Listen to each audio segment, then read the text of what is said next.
एक कहावत है, जब गीदड़ की मौत आती है तो वो शहर की तरफ भागता है और जब पाकिस्तान अपनी अंदरूनी नाकामियों से घिर जाता है तो वह भारत को युद्ध की धमकियां देने लगता है। हाल ही में पाकिस्तान के पूर्व विदेश मंत्री ने इस्लामाबाद से बैठकर भारत को एक गीदड़ भभकी दी है।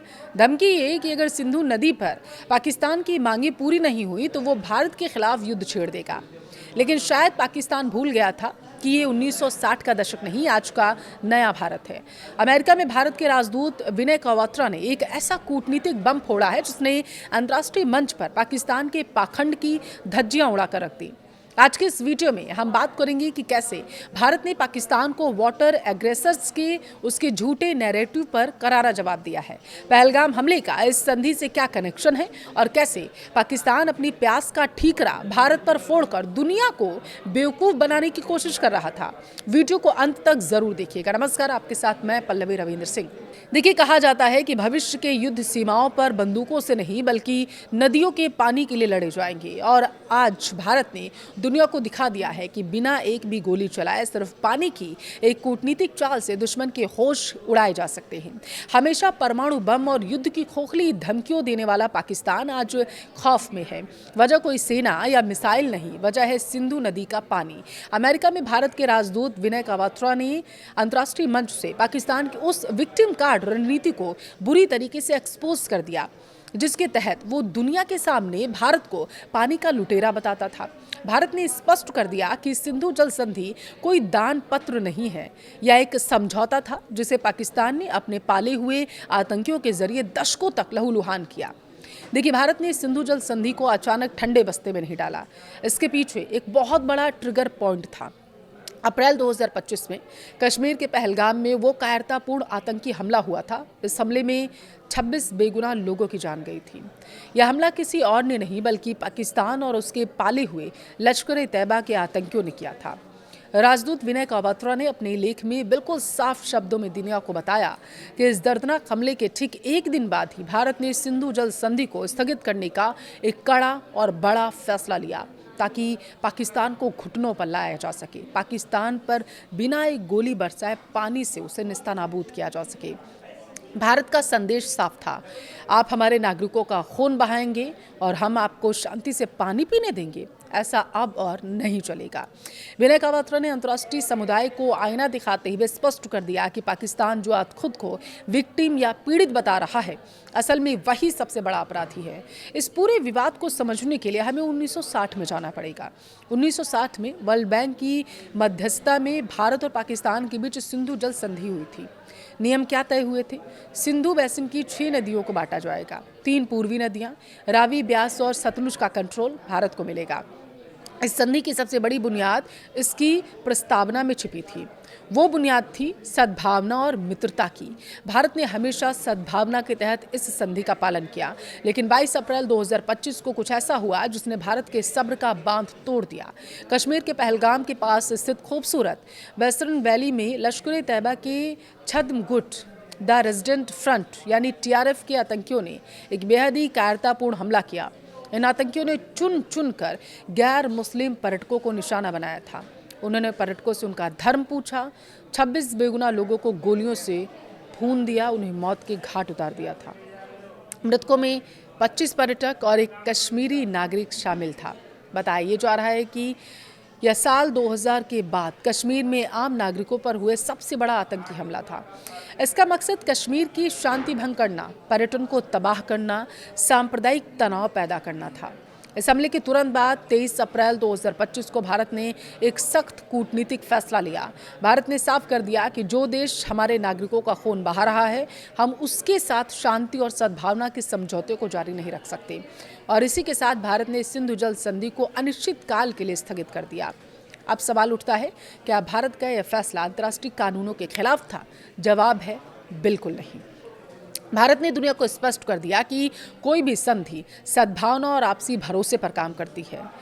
वियना कन्वेंशन के अनुच्छेद 60 के अनुसार अगर कोई एक पक्ष संधि के मूल उद्देश्यों का उल्लंघन करता है तो दूसरा पक्ष उसे निलंबित कर सकता है। पाकिस्तान दशकों से भारत के खिलाफ क्रॉस बॉर्डर आतंकवाद को बढ़ावा देता रहा। इतना ही नहीं, जब भी भारत ने जम्मू कश्मीर के विकास के लिए पश्चिमी नदियों पर अपने वैध हाइड्रो पावर प्रोजेक्ट्स जैसे कि किशन गंगा या फिर रातले हो गया इन्हें बनाए, पाकिस्तान ने जानबूझकर उनमें कानूनी अड़ंगे लगा दिए। भारत का स्टैंड साफ है, हम किसी भी संधि को मानेंगे लेकिन आतंकवाद की कीमत पर नहीं। भारत ने पानी नहीं रोका बल्कि उस सहयोग और कमीशन की बैठकों को रोक दिया जो इस संधि को चलाती थी। पाकिस्तान आज दुनिया के सामने वाटर विक्टिम बनने का नाटक रच रहा है। वह कहता है कि भारत पानी को हथियार बना रहा, लेकिन असलियत यह है कि पाकिस्तान को जितना पानी मिलता है उसके खराब इंफ्रास्ट्रक्चर के कारण उसका 1/3 हिस्सा रास्ते में ही बर्बाद होकर समुद्र में मिल जाता है।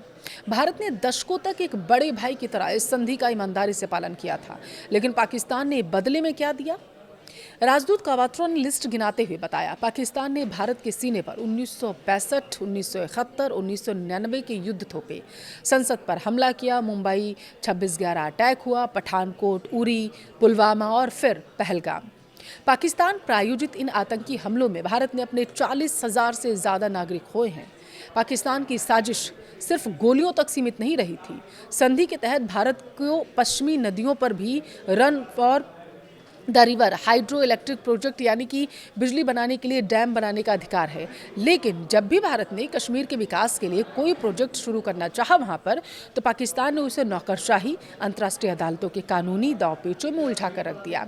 यही नहीं, पाकिस्तान ने इन प्रोजेक्ट्स पर काम कर रहे इंजीनियर्स और मजदूरों पर भी आतंकी हमले करवा दिए ताकि भारत कभी अपने कानूनी अधिकारों का इस्तेमाल कर ही ना पाए। और इसी बात को राजदूत कावात्रा ने एक बार फिर से उठाया। पाकिस्तान को किस तरीके से करारा जवाब दिया गया वो इससे साफ पता चलता है। राजदूत कावात्रा ने इन मुद्दों को उठाया और पीएम मोदी के उस ऐतिहासिक बयान को एक बार फिर से दोहराया जिसे आज भारत की विदेश नीति का मूल मंत्र मान लिया गया। आतंक और बातचीत साथ साथ कभी नहीं चल सकते।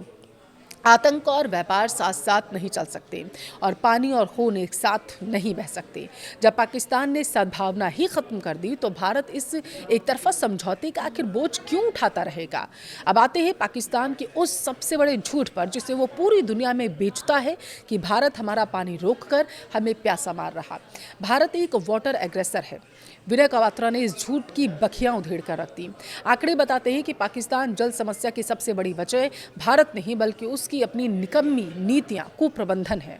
भारत से पाकिस्तान की तरफ जितना पानी जाता है उसका सिर्फ 40% ही वहां के खेतों तक पहुंच पाता है। 30% से ज्यादा पानी जर्जर नहरों और खराब इंफ्रास्ट्रक्चर की वजह से रास्ते में ही दम तोड़ देता है। बचा हुआ पानी बिना किसी इस्तेमाल की सीधा अरब सागर में बह जाता है। यानी पाकिस्तान अपने हिस्से का पानी खुद संभाल ही नहीं पा रहा, लेकिन अपनी घरेलू विफलताओं और आवाम के गुस्से से बचने के लिए वो हमेशा की तरह भारत को विलन बनाने की कोशिश करता है। विनय क्वात्रा के इस बयान ने अमेरिका और पश्चिमी देशों के सामने एक बिल्कुल ही साफ तस्वीर रखती है। भारत का स्टैंड अब डिफेंसिव नहीं बल्कि पूरी तरीके से ऑफेंसिव हो चुका है। लेख के अंत में राजदूत ने पाकिस्तान को एक कड़ा संदेश भी दिया है। अगर पाकिस्तान वास्तव में भारत के साथ द्विपक्षीय मुद्दों पर सहयोग चाहता है या चाहता है वो कि कोई बात हो, तो उसे सबसे पहले अपनी धरती पर मौजूद उस आतंकी ढांचे को जड़ से उखाड़कर खत्म करना होगा जो वो भारत के खिलाफ इस्तेमाल करता है। भारत अब पाकिस्तान के दोहरे चरित्र को बर्दाश्त करने के बिल्कुल भी मूड में नहीं है, रत्ती भर समझौता करने के लिए तैयार नहीं। सिंधु जल संधि का भविष्य अब भारत के रहमो करम पर नहीं बल्कि पाकिस्तान के व्यवहार पर निर्भर करता है। आतंक रुकेगा तभी पानी की बात होगी। विनय क्वात्रा के इस कड़े जवाब का निष्कर्ष क्या निकलता है? अगर आप समझना चाहें तो देखिए, पाकिस्तान के आवाम को भारत प्यासा नहीं मार रहा बल्कि उनके अपने हुक्मरान अपनी अपनी सेना और अपना अपना सिस्टम खोखला कर चुके हैं, उन्हें प्यासा मार रहे हैं और इसकी वो जवाबदेही लेना नहीं चाहते।